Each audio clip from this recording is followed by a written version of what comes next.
All right, so we're going to go foul pole to foul pole. Max, the first question I'll ask you, and I have to do my journalistic duty by asking the hard-hitting questions.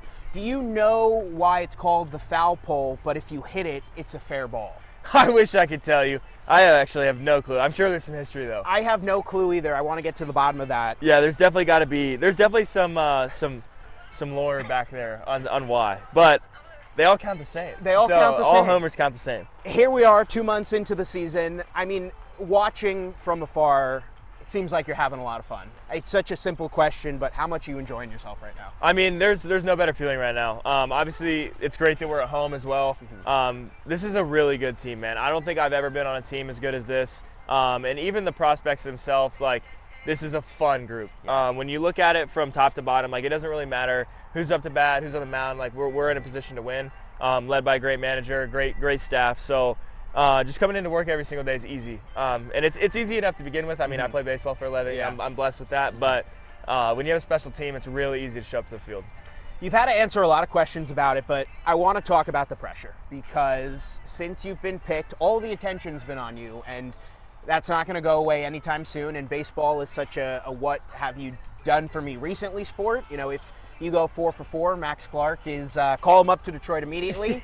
If you go 0 for 4, you're a bust. 100%. How do you deal with that? I mean, it's something I've definitely had to learn. But granted, I've kind of been on the radar since I was 14, 15 years old. And it definitely came with some growing pains. Yeah. Like when I was younger, I was definitely on that Twitter every single night searching my name, seeing what people were saying. But now it's just kind of a blessing. Like, I love having the support, but I also love having the naysayers. Like, it's awesome. It's a good position to be in. You know, my dad always says, like, you can't make everybody happy. Right. And so I'm just trying to make myself happy. I'm trying to make the team happy, trying to win games, trying to do what I can to succeed and get to the next level, because that's the ultimate goal. Everybody wants to play in the big leagues, but it's a step at a time.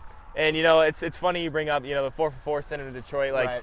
I've looked past that so many times at this point. Like, that's just, it's not how the game works. Right. Like, I'm just trying to win each and every day, succeed each and every single day. And even on the days where I'm going 0 for 4, like, how else can I impact the game? How can I make this, you know, a winning day? How can I help the team win? Because that is the ultimate goal.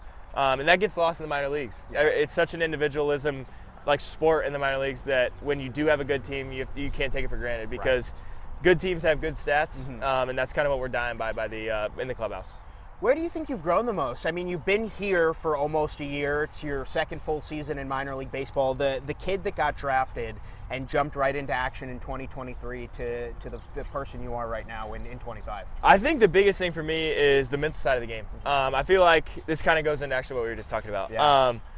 One of, like, the biggest misconceptions is the ability to succeed. Like, what is success? Right. Especially once you get to pro ball. Obviously, like, I had some video game high school numbers, and coming into pro ball, I immediately failed. Like, I had a good stint in the complex league, but then going into low A for those 20 games at the end of 2023, I think I hit like 140. So how tough was that mentally? I mean, it was unbearable. Like, I'm sure nobody in the clubhouse liked me very much at that point.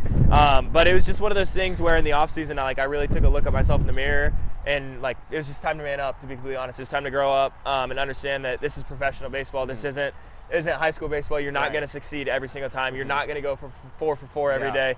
And just like I said, trying to win as many days has been kind of my mentality, like trying to stack wins, stack successful days, and just understand that every single game is a process. Trying to grow each and every day mentally, trying to grow as a person each and every day. Because I think at the beginning of pro ball, I also kind of lost my identity. Like, I wasn't also, you know, a husband, a brother, a sister. Like, I wasn't those things. I was just a baseball player. Right. So being able to separate those as well has been huge. So for me, the biggest thing is just mental. It's the mental side. So this is your view most nights, right? Right here, maybe a little to the left, a little to the right. We talk about the bat all the time, but the fielding is so underrated. What are you thinking out here during the game? I mean, there's so many instances where, you know, maybe 2 innings go by and you don't get a ball. What's going through your mind when you're just looking out at the crowd and enjoying being a baseball player? I think this is the best part, and like you said, the most underrated part of the game. Especially being center field, you get a great view of everything. You get to watch the game unfold. You get to learn pitch by pitch. And you just get to see hitters react. I think that's one of the biggest, like, underrated skills is trying to figure out what's going to happen before it actually does. Right. And so being out here, and even on days where you're not getting the ball, you're still gaining knowledge for later in the week, especially when you play these 6-game series like usual.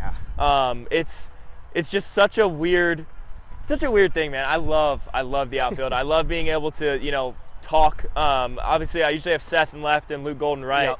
And we're trying to learn as much as we can. We're always talking. I'm sure our bullpen's getting an earful each and every night just because we're giving away our secret game plans. This week, though, it's had to have been cold standing out Oh, here. 100%. I mean, Midwest baseball, I got lucky. I grew up here, so Yeah. I'm relatively used to it. But there are times where it's like, damn, I hope it's a quick inning. Right. Like it's kind of cold. I'm trying to go back in and get by the heater, especially before that first AB. But it's great. I love playing here too. It's super spacious. The ball doesn't really go anywhere here either, Right. which is definitely a pitcher Yep. heaven. But there's a lot of ground to cover, and it's great. Yeah. I love being able to just roam, play free safety essentially in center field. So. How would you describe Max Clark, the person? We know who you are as the ball player. You let your personality show a lot on the field, but how would you describe yourself off the field, the type of person you are? I think that's actually, they go hand in hand. I think like the flair, the personality, it's on the field because that's how it is off the field. I'm a guy, I love to have fun. I'm very outgoing. I'm always, I try to stay upbeat even when things aren't going well. I can't say I always am, but that's life. But I just want to be a 24-hour person. I want to be a guy that guys can rely on. I want to be a role model for the youth. I want to be, in there in the clubhouse, bringing good energy, and just trying to figure out ways to win in the field and off the field. I think one of the more underrated things about baseball is winning clubhouses also have winning ball clubs. Mm-hmm. You can't be good out here and bad up there and expect to win games. Right. So I think it's just one of those things where we have a great group of guys and we're able to handle things, on and off the field, which is great. And, I'm trying to be the best person that I can be off and on the field. So like we said, you've been here for almost a full calendar year, a little less. What's your favorite spot in Grand Rapids or West Michigan that you've been to? I know you're here most of the time, but when you get out. Definitely a self-proclaimed foodie. So right, very nice. I love ATL, sushi spot, Yep. big sushi guy. Butcher's Union is my Okay. steakhouse of choice. Definitely can't go wrong with Chop House. But I'm still taking Butcher's Union over that. Okay, so you like to get out and test the local cuisine. 100%. Yeah, I'm a big food guy. I don't really go out and have fun, I guess you Yeah. could say. But I love to go out and eat. Fun. Yeah, I know. For sounds- some people it isn't, but for me that is my fun. My fiance and I love going to fine spots. I'm a big fan of Sanchez Tapas for breakfast. Okay. Big Apple Bagel is a spot I hit at least 4 or 5 times a week, to be Very completely nice. honest. And then Madcap for the coffee. Yep. Incredible Yep. coffee. So you've done it. Oh yeah. I you've mean, got it's every day. The Grand Rapids experience. I've stopped hitting the grocery store at this point. I just use all the other great spots around Grand Rapids.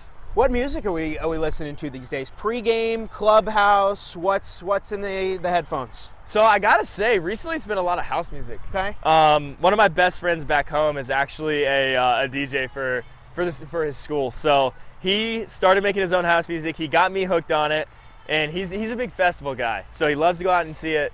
I'm not that. I can't say I'm that indulged into it, but I'm really on a house kick.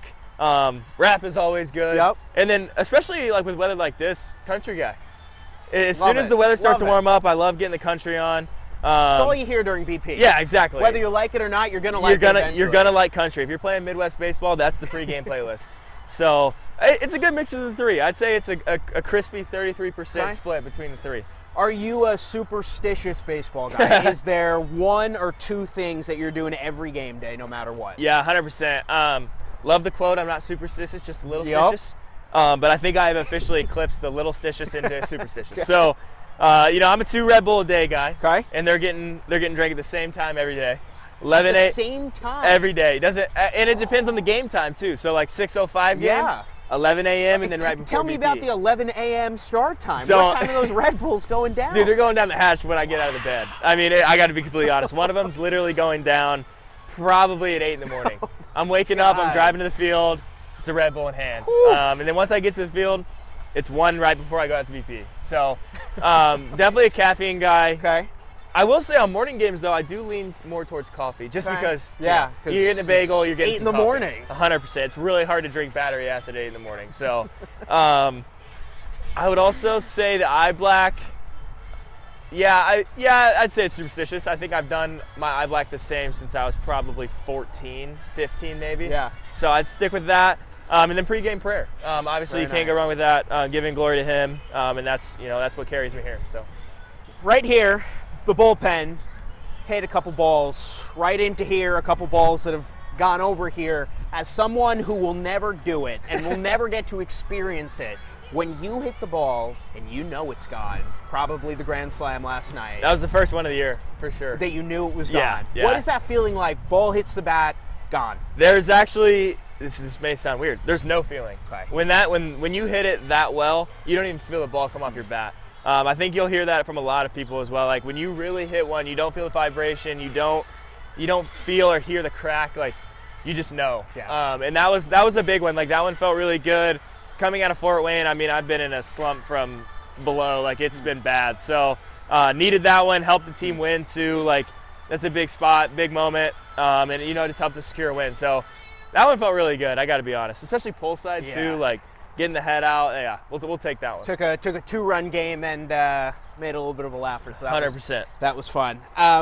You still have so much you want to accomplish, so much you want to do. Your career is just getting started. But have you taken the moments to smell the roses? I mean, 20 years old, 3rd overall pick.